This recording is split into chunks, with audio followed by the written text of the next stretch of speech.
Hi, And hold on. Okay, we're recording. Go. hi, I'm Chris Corbell, I'm Randall Mills. and we are Arts and Entertainment Arts and with Entertainment with Chris and Chris and Randall. Randall. We're learning it, folks. It's our second time, so eventually we're gonna get this thing down. And last episode, we had an idea, but we got sidetracked by cats. Yeah, we started talking about the But at movie the end of Cats. but cats led to Monkees. The And Monkees. Monkees is much more what we are about today. And when I say Cats, I meant the musical by Andrew Lloyd Webber. And when I meant the Monkees, I meant the TV series from the late 60s. That's now a band. Well, you get my point. Right, Randall? Right. Hey. We're the Monkees. People say we monkey around. Okay, that's why I'm not in the Monkees. Did you ever watch the TV show The Monkees or listen Me? to the band The Monkees? Yeah, I watched it as a kid in syndication.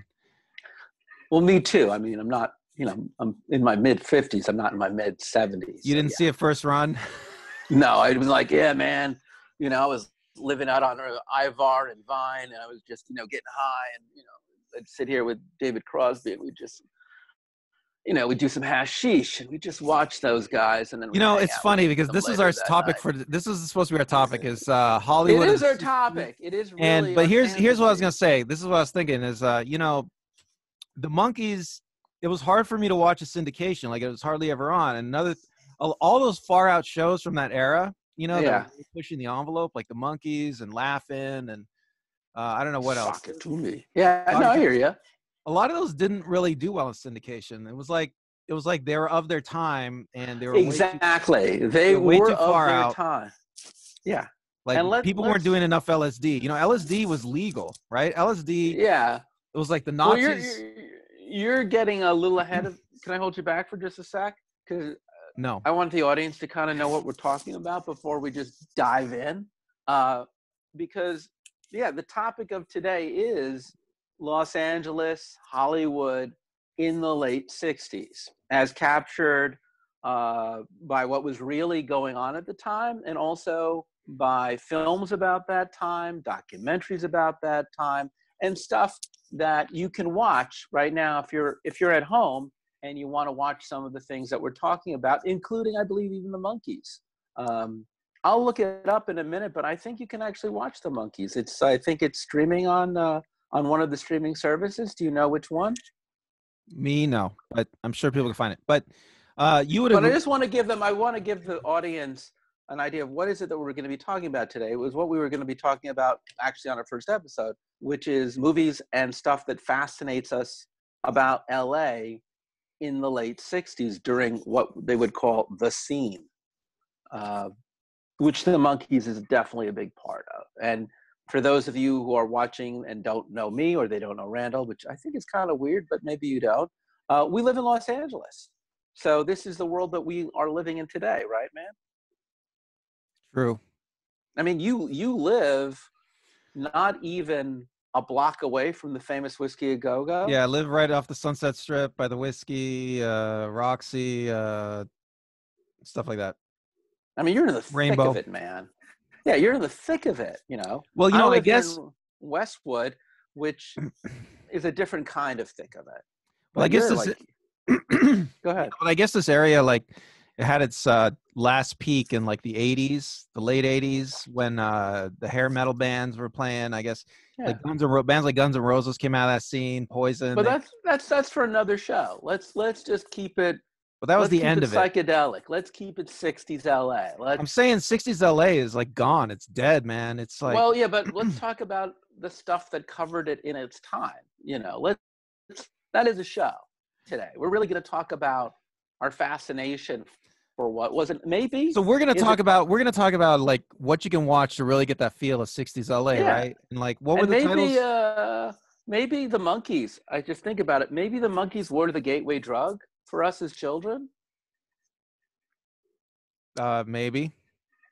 Because, I mean, I like the Beatles and all that, but they weren't like I remember watching the Monkees. I don't think I watched it on Saturday. I think it was on where I lived, like Monday through Friday for syndication. How about you? Yeah, they syndicated it for like kids after school sometimes. Right, and so that was really like my first introduction to that kind of, I don't even know what you call it, that kind of funky, hippie, cool, jazzy thing. I think the word that I've usually read is psychedelic. Like when Yeah, people but describe that yeah, aesthetic, that era, they use psychedelic, that word. And, you know, it yeah, makes and a lot of sense because, again, I was talking about LSD. You know, LSD was like a big influence because LSD was legal, you know. It's like LSD yeah, was totally legal until, I don't know what year, like late 60s. And then, late '60s. So that's definitely a part of the scene. But I just want to like talk about where does it start, and I would say for me, it starts just before the Monkees with a children's movie which I loved at the time called The Yellow Submarine. Did you ever see that you think with the you're Beatles? gonna start the whole psychedelic era with Yellow Submarine? No, I'm going to start our interest in that era with The Yellow Submarine. As far as like the colors, that's a very psychedelic film. You think that was your Yeah, first real taste when you were a kid? That was your first real taste of that era? yeah, of course. I'm gonna say my I first saw real that in the taste. theater because I'm 10 years older than you. Well, what year did So you see it? back in the 70s when they would play it in the movie theaters. Before you were born, we didn't have VCRs. And if you saw a movie and you liked it one year, it would come back the next year. So my mom, in her infinite wisdom, every time that movie came around, brought it back. Now, true, that's not about LA. It's not about America. And I think you are right. The Monkees really kind of brought it home to me that there was this place called California, and not just the California I was watching on TV where like Eight and Enough is happening, or the Brady's, or the Partridges, but a very particular groovy 60s Los Angeles. That was what the Monkees was all about for me as a kid. Okay, so let's talk about some of these other titles that Well, really. we can get into it, but I want to have this conversation with you, man. Like, we What's the got some conversation? time. What are you asking me?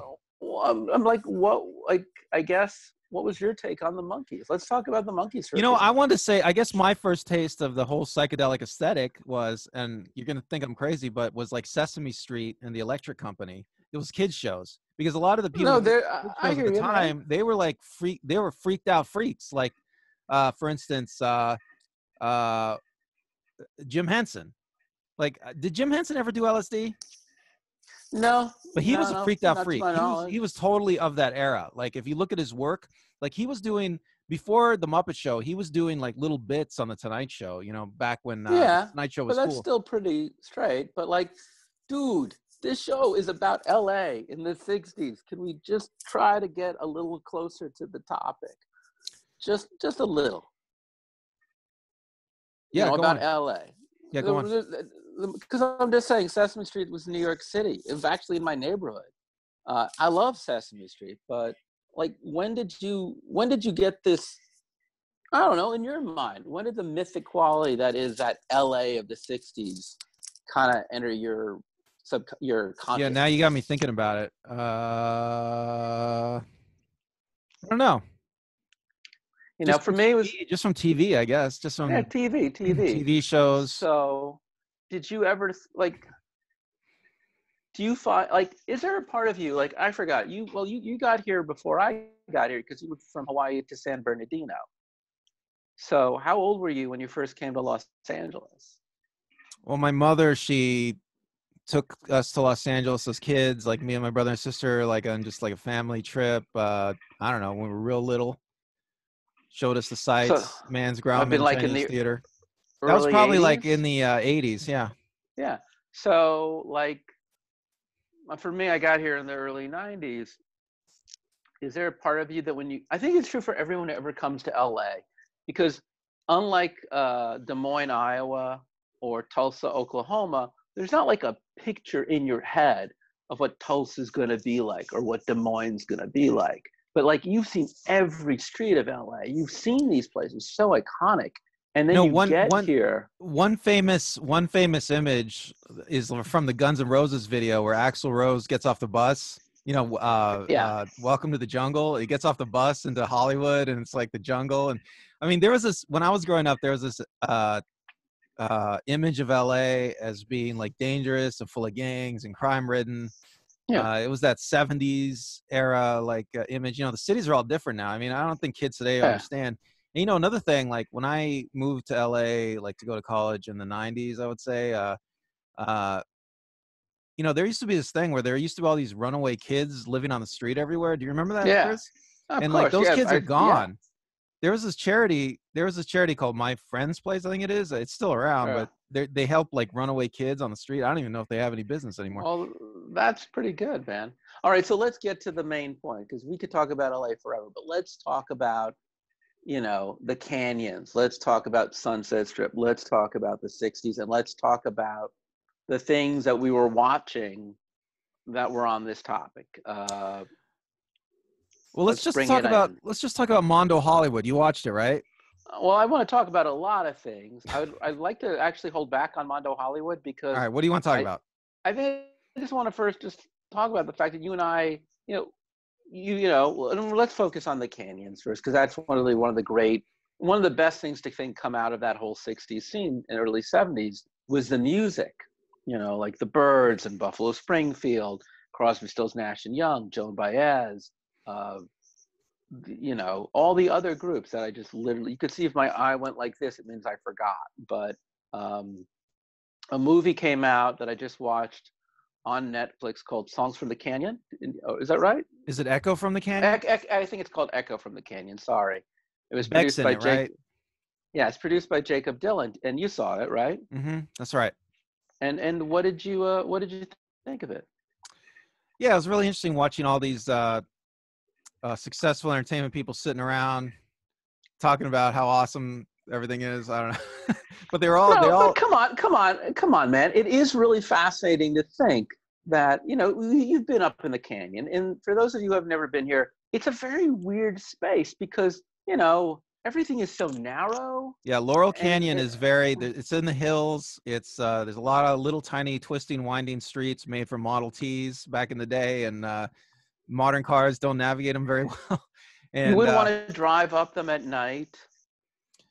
yeah, I mean, people live up there, so I mean, people drive them. But yeah, I mean, I don't think anybody owns a Hummer up there. You know what I'm saying? It's almost like something out of Tolkien, though, you know, because these homes are like literally ensconced in the woods, like Bilbo Baggins. And I always feel like it's so very remote, you know. It feels It's remote. not I the mean, it's right there. It's right there next to the big city. But yeah, you drive like what, a mile up the hill, and you're in the middle of nowhere. Yeah, I mean, I don't even know how people can know each other. Um, I mean, I've been to those houses out on Coldwater and Laurel, and I've been to the big ones too, and they all seem to share gorgeous, gorgeous views looking down into the basin. Yeah, I've seen there's a lot of beautiful views up there looking down. Yep. Yep. I mean, I you agree. get a lot of privacy. You get a lot of nature. You don't really feel. For me, I just when I'm up there, I never feel like I'm in LA. You know, Okay. I feel like I'm in some sort of woodland area, so removed from civilization. Uh, so anyway, yeah, it is fascinating to think that there was a time where people would just walk over. You know, I don't know how. First off, I don't know how you could walk down those hills or up those hills, but Well, you know, the interesting thing about that area, I think, is the Laurel Canyon area is some of the time. I mean, it might have been lower rent at one point. You know, that's when like you did have like all these hippie kids, well, proto hippie kids, in fact, moving into the big mansions and the big houses up there. They were old houses, you know, from the silent era and stuff, and they were crowding in and sleeping on each other's floors. I mean, Frank Zappa, he moved out of his house. I forget where he went, like to the burbs or something, and then he let a bunch of hippie kids crash in his house for a while. It was in Laurel Canyon. I mean, these are like this is like the beginning of the hippie era, right? This is like yeah, and there's something that's just so. I feel like even when I'm up there, still there's just something. There's still like some remnant of hippieism there, regardless of how insanely wealthy these people are. There is still, depending on which canyon you're in, because I can't remember, is it Benedict? There's so many little canyons, and some of them are a bit more upscale, and some of them are a bit more downscale. but there's still that kind of aging hippie feeling over there. Don't you feel?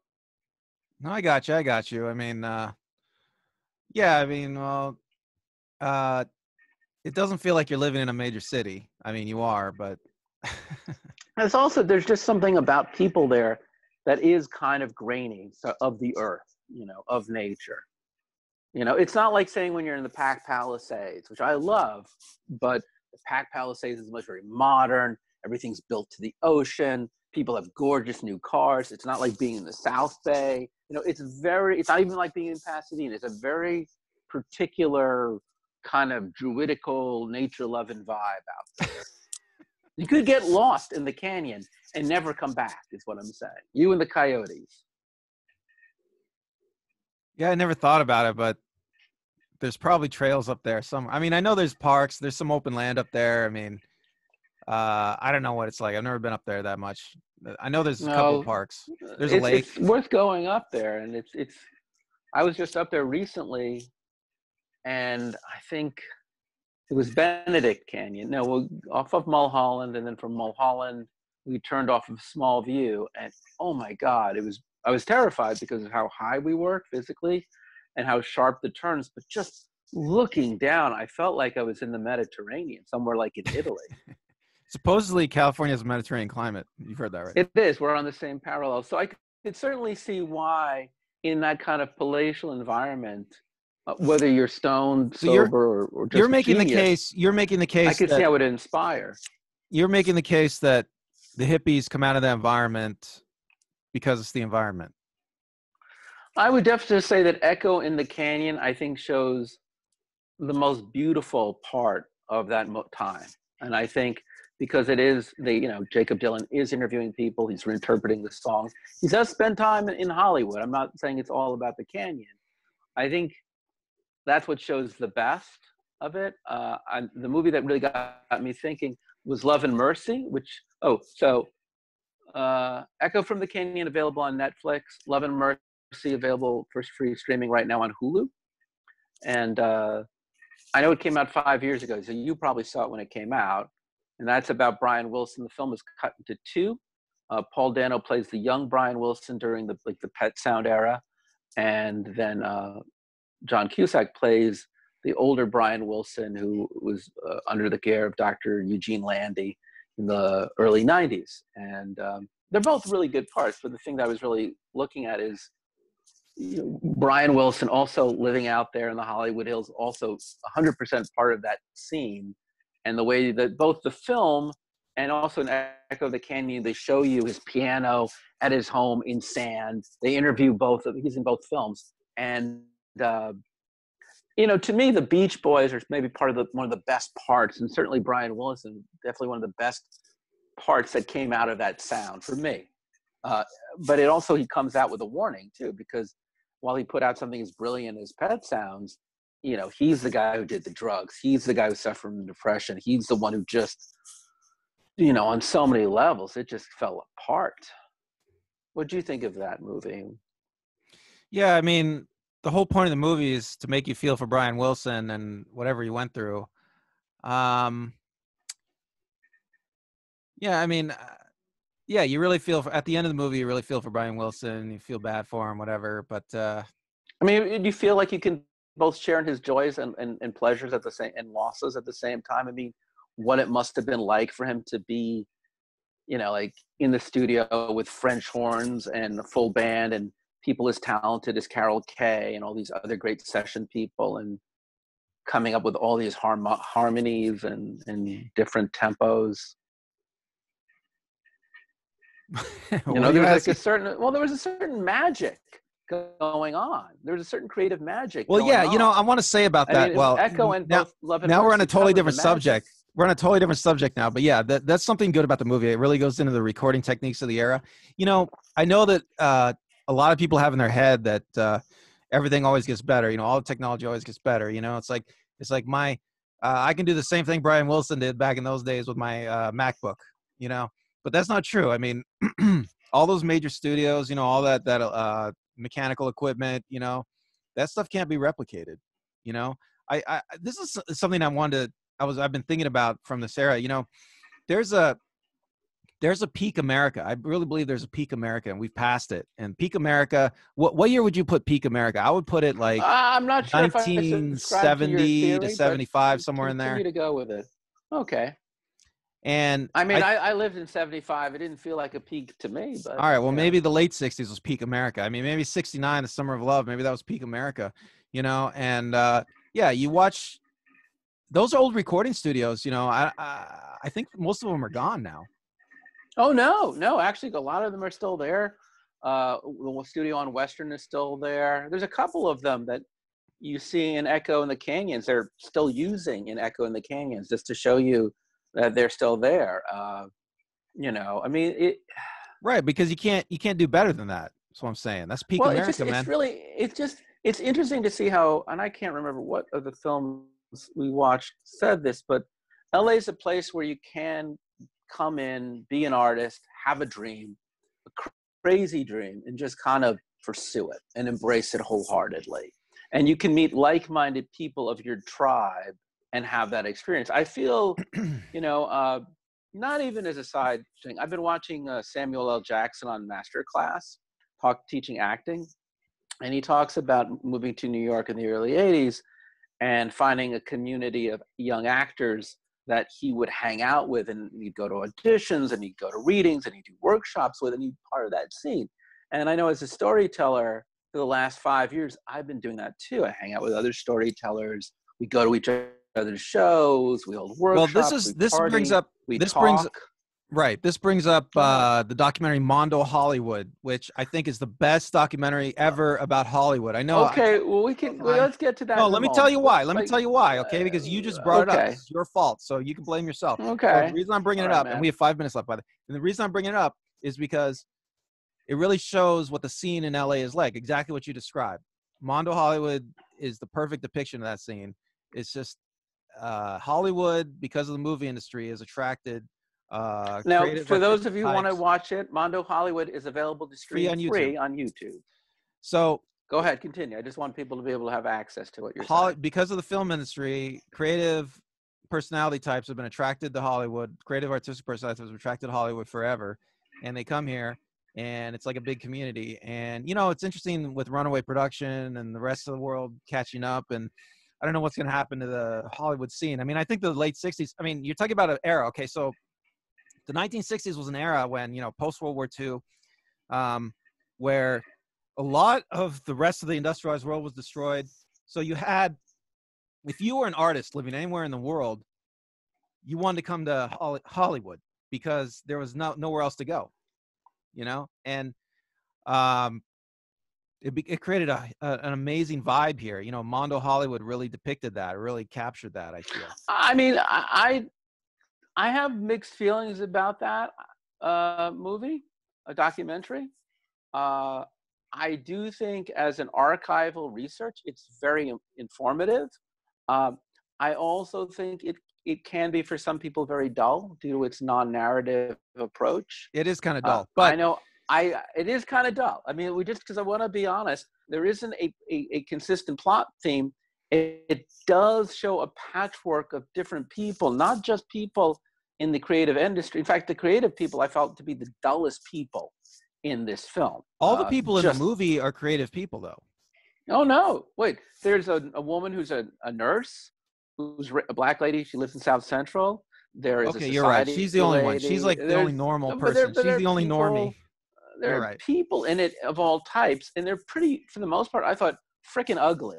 It actually really shows, actually something that you can see in the last film I want to bring up, which is Once Upon a Time in Hollywood. Right. And I feel like it's available on Stars. I feel like Tarantino must have really borrowed from Mondo Hollywood when he made. I think he borrowed from that all was the part things of his we research. Talked about. I think he borrowed from all the things we talked about. I think Mondo Hollywood, what's great about that is it, unlike any of the other things we talked about, it really shows the ugly, toxic narcissism of that time. That narcissism. For all of the, oh hell yeah, almost all those people are narcissists. Hell, you forget there's pedophilia in it. It is really warning. I did notice that. Would you say that's pedophilia in that movie? Hell yeah, a woman taking a shower with a small girl is pedophilia. It's not hardcore porn, but it is totally, yeah. And she says that she likes it. No, seriously, dude, people are watching you right now. You really don't want to. You don't want to bet on that side of the argument. You don't want to be on that side of the equation.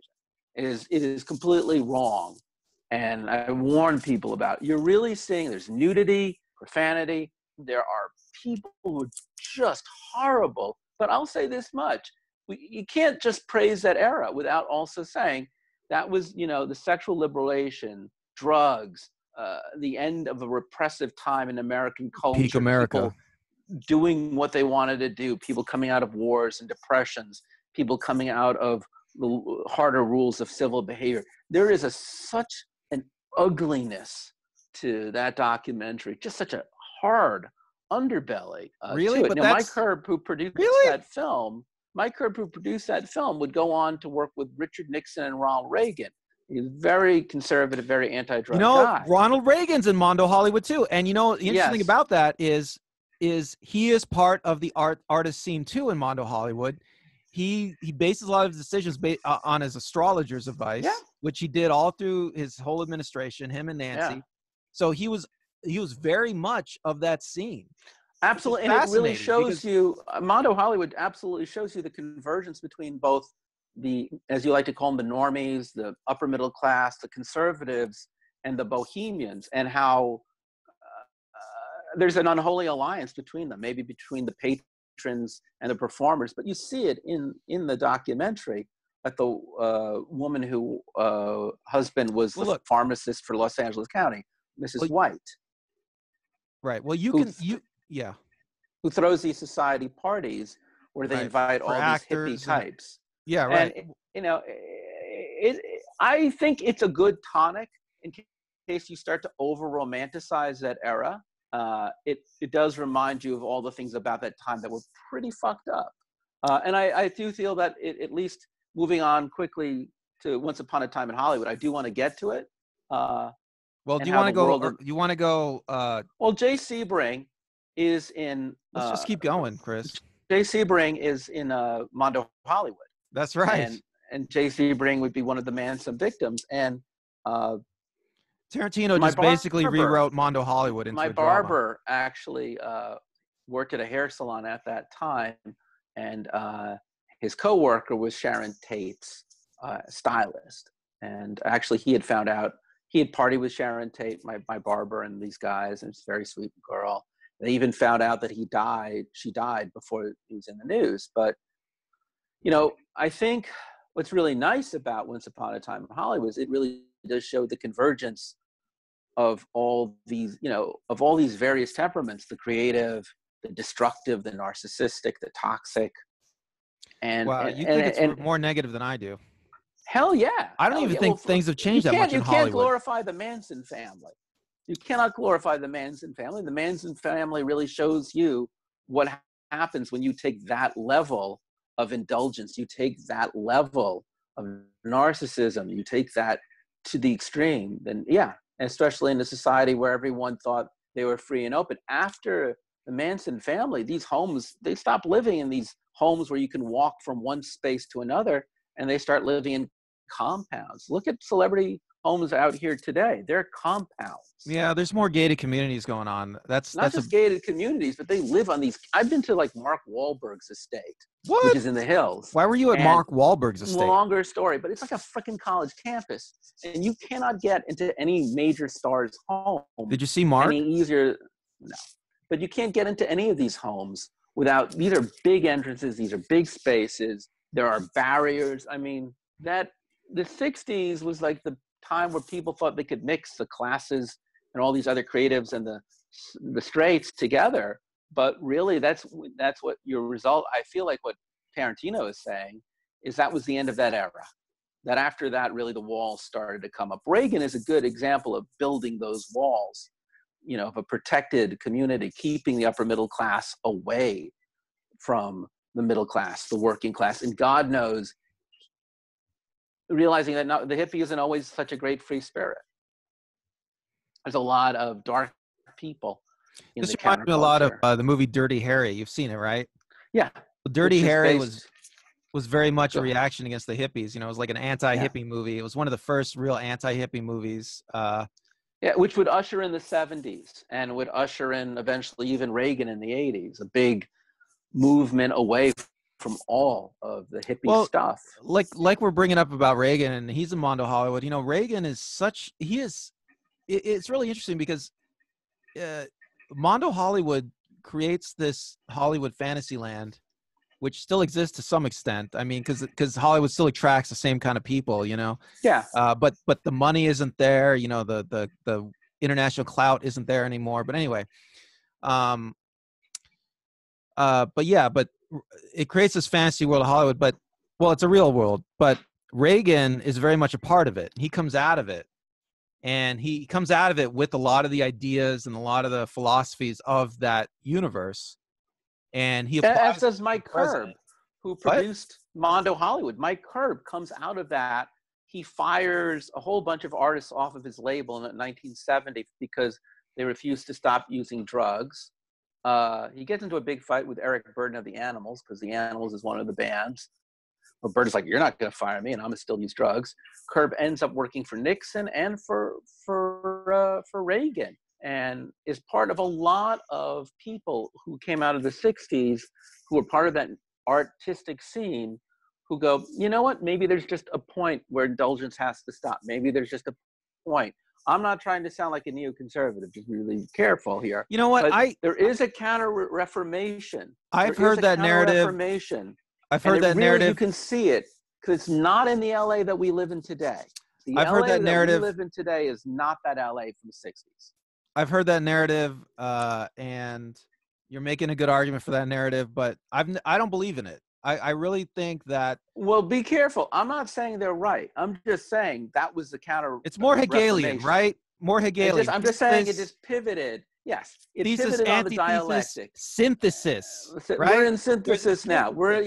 Absolutely. It's not really a counter-reformation. But for those of you who are into it's a dialectic, and if you there's a for synthesis those Hegelians in the room, it's thesis, synthesis, thesis, antithesis, synthesis, and then you move up on the chain of dialectical history. So I'm saying we're in a new time. I mean, I think we're in a new paradigm. But look at Donald Trump. Donald Trump is of that era too. I mean, he's from New York. Honestly, he's really not. He is really more of a 70s, 80s person. That's for another show.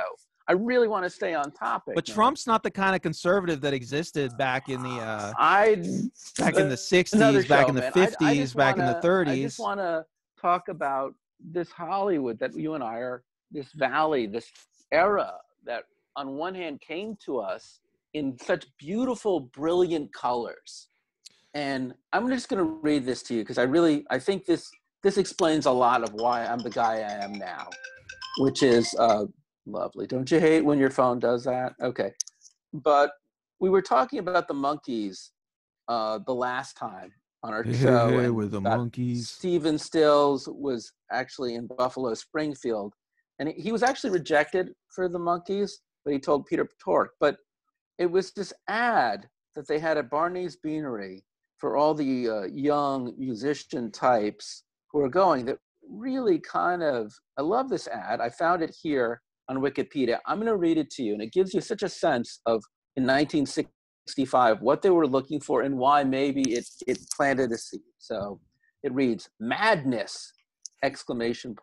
Auditions, folk and rock and roll musicians, singers for acting roles in new TV series, running parts for 4 insane boys, ages 17 to 21, want spirited Ben Frank types, have courage to work, must come down for the interview. Ben Frank's was another big hippie hangout on Sunset Strip. I forgot, but you lived right next to where it used to be. Never heard of it. You know where Mel's Drive-In is?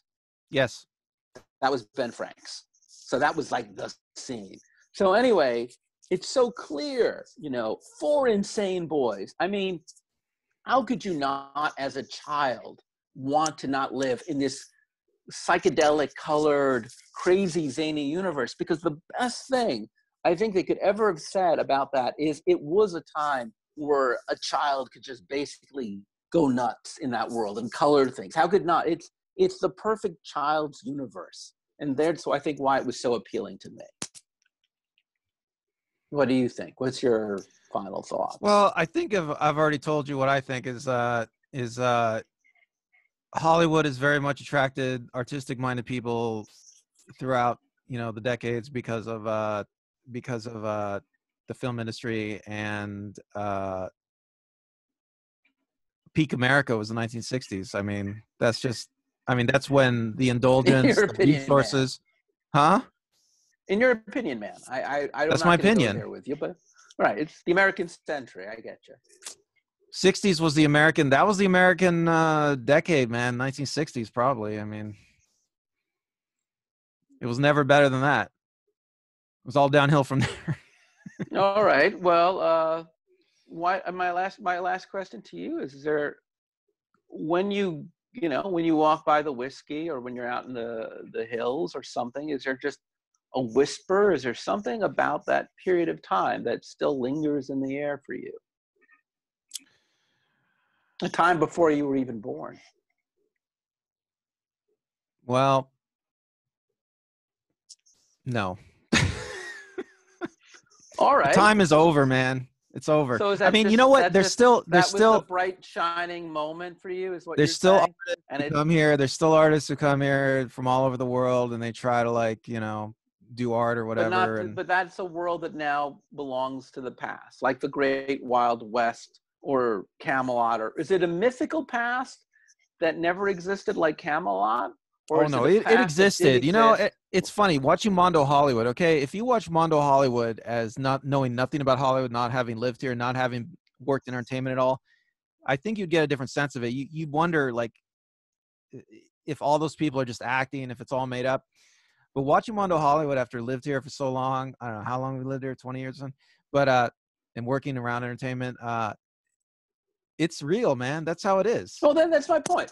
That's So how it is. That's why I love Mondo Hollywood, because there is it really, part of it, whether it's in Mondo Hollywood or Echo from the Canyon or any of these films that we just talked about, there is a part of that world that still ever so slightly still exists. I just want to get one more film recommended before we go, which is The Party from 1968 with Peter Sellers. He plays an Indian. Can I just finish my point? Because you saw it. He plays an Indian, an East Indian. He lives out in the hills. He ends up going to a party of these types of people, and Claudine Longet is in it. And at the time, Sellers actually really was going to those parties and living among those people, and that was really the world he was in. And it's available to rent on YouTube. I like it. It's very much of its day. Is there any movie that yeah, I want to just recommend? say about The Party. Yeah, The Party is definitely like Yeah. a time capsule of a movie. I mean, I feel like when I watch it, I feel like the people who made it, they thought they were just doing like a slice of life, like this is how life is sort of thing. And you watch it now, and it's like watching science fiction almost. Yeah. I mean, it's unbelievable. It's a very removed world. Yeah, but that's a really good time capsule. You're asking me if you're asking me on the topic. Any other movies you want to recommend on this topic of that period of Hollywood, whether it's a documentary or a film with a script?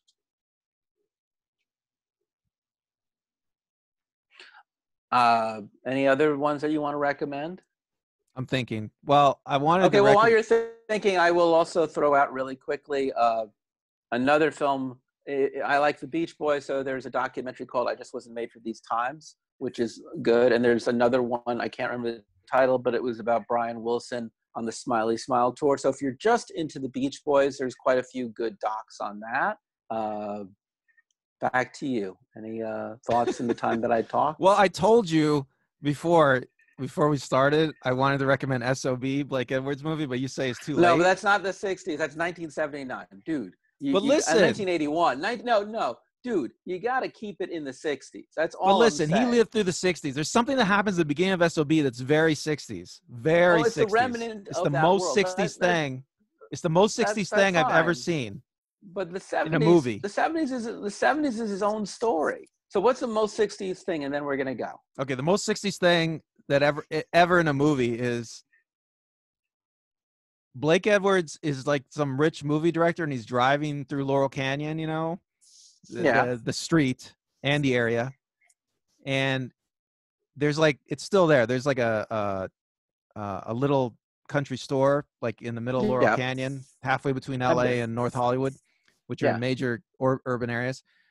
But there used to be a bunch of hippie kids used to hang out there, and I guess in the movie, I don't know. It's been a while since I've seen it. I think what happens No, in I the movie, remember. Yeah. he picks up Rosanna Arquette. She's a hippie chick Yeah. that's hanging Yeah. out. This, which is probably where Tarantino got his idea on What's the Time in Hollywood. But he Yeah. picks up a hippie chick that's just one of the hippie chicks hanging out there. It's Rosanna Arquette. And he picks her up because she has, I'll just say, she has really nice boobs, right? Yeah. And later on in the movie, she takes off her top, right? Which is, this is her first acting role, you know, because this is how she got it, whatever. But that kind of thing, just, I don't know if it happens anymore. I doubt it. No, You I know, mean, it's like, I'll say this much about the movie. Blake Edwards started in the 60s. He's from England. He did work with Peter Sellers, and you're right in that he made that movie as something that gave you the full sense of what it was like to live and work in Hollywood. And in that sense, his career starts in the 60s. So he is referencing stuff from the 60s. I have no idea. In the movie, the director in picks up 1981, that was still kind of the deal. well, in the movie, in the movie, well, in the 70s, it might have happened. In the movie, he picks up a hippie chick because she has nice boobs. It takes her back to his place. And in real life, that's kind of how she gets the role too. I mean, there's a story. What do you mean? Like in real life, she story, slept with Blake yes, Edwards? in real life, the story, I mean, I'd have to look it up again, but the story is in real life, Blake Edwards was driving down the street. He saw Rosanna Arquette. She's a hippie chick, picked her up, and now she became an actress. So, well, the Arquettes were hippies. That much is true. Exactly. But I don't know. Did he slip with her, or did he just pick her up because she had an interesting look? I have not been able to verify that. Okay, well, that would. But be he did pick her up. Doing. Okay, well, there's a story in there somewhere, but I think we're Life imitating art, art imitating life. We're out of time today, so I want to thank everyone for taking the time to listen to what was a very long conversation. Hopefully, an entertaining conversation or revealing. I learned a lot from you, Randall. You did? What'd you learn? I just learned about Rosanna Arquette. And, you know, I learned about when you thought it was the best time in American history. I learned that you really like Mondo Hollywood. I learned a lot of stuff. You know, so I want to thank everybody for watching. I'm Chris Corbell. Randall Mills. Thank you. Stay safe and be well.